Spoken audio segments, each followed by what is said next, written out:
Is did used conditionally, regionally or otherwise? For example, did you want instead of would you want? My partner frequently asks me questions that, when read literally, are questions about the past, but in intent and intended response are actually conditional questions. Did you have any thoughts about dinner? Did you want to have coffee?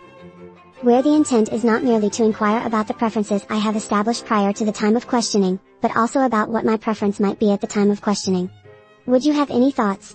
Or did, or would, you have any thoughts? Might also capture intent, but awkwardly.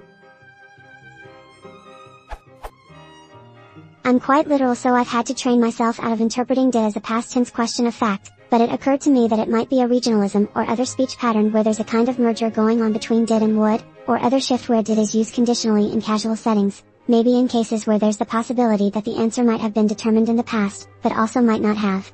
Even in my examples above, would just feel a bit stuffy and formal by comparison, but I've never used did this way myself.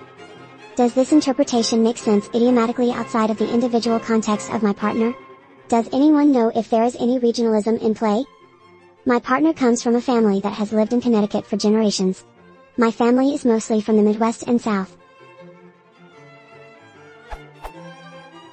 Please feel free to correct me if I am misapplying conditional or can otherwise better describe the usage here. I will update as I can. Also, unfortunately I don't have the gift of search terms on this one, so I haven't been able to find any discussion of it elsewhere, but let me know if I can add any research or context.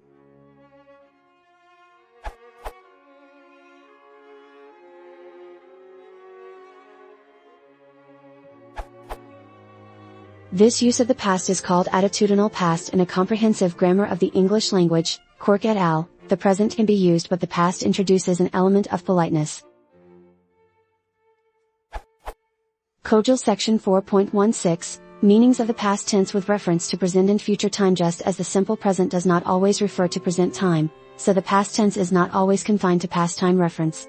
There are again three special meanings to mention: A. In indirect speech, or indirect thought; B. The attitudinal past, used with verbs expressing volition or mental state, reflects the tentative attitude of the speaker, rather than past time. In the following pairs, both the present and past tenses refer to a present state of mind, but the latter is somewhat more polite. Did you want to see me now?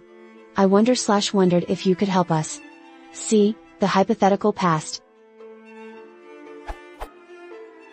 A matter of context, addition. I am at a complete loss as far as providing the least information on regional practices concerning this usage, but I think there is a matter of context relative to it that is not mentioned in Kojal, and the principle that became apparent to me in connection with this matter never seemed to be contradicted in all the dialogue I could hear and read. Let's narrow it down to examples. Example.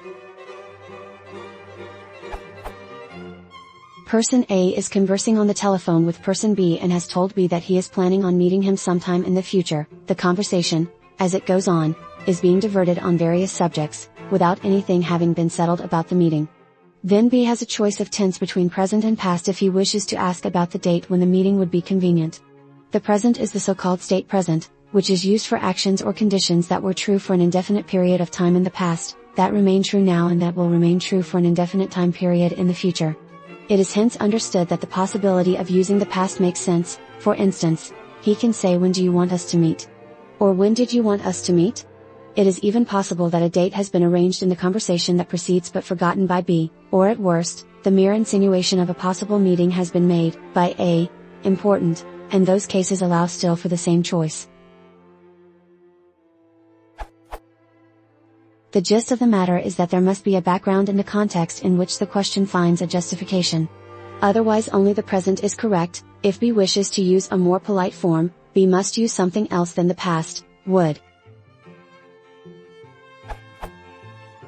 But that is not all. If the idea of a meeting is B's, and even if the idea was formulated by B at the beginning of the conversation, B has to use the present, which is now the instantaneous present, action or state begun and terminated approximately at the time of speech.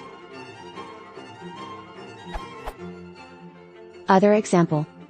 Kojal section 14.34 note, B, backshift normally occurs in the subordinate clause after an attitudinal past used for politeness. What did you say your name was? In this example also it is clear that the name has been given to the speaker at some time in the verbal exchange. We understand also that if this is not the case, then is has to be used instead of was.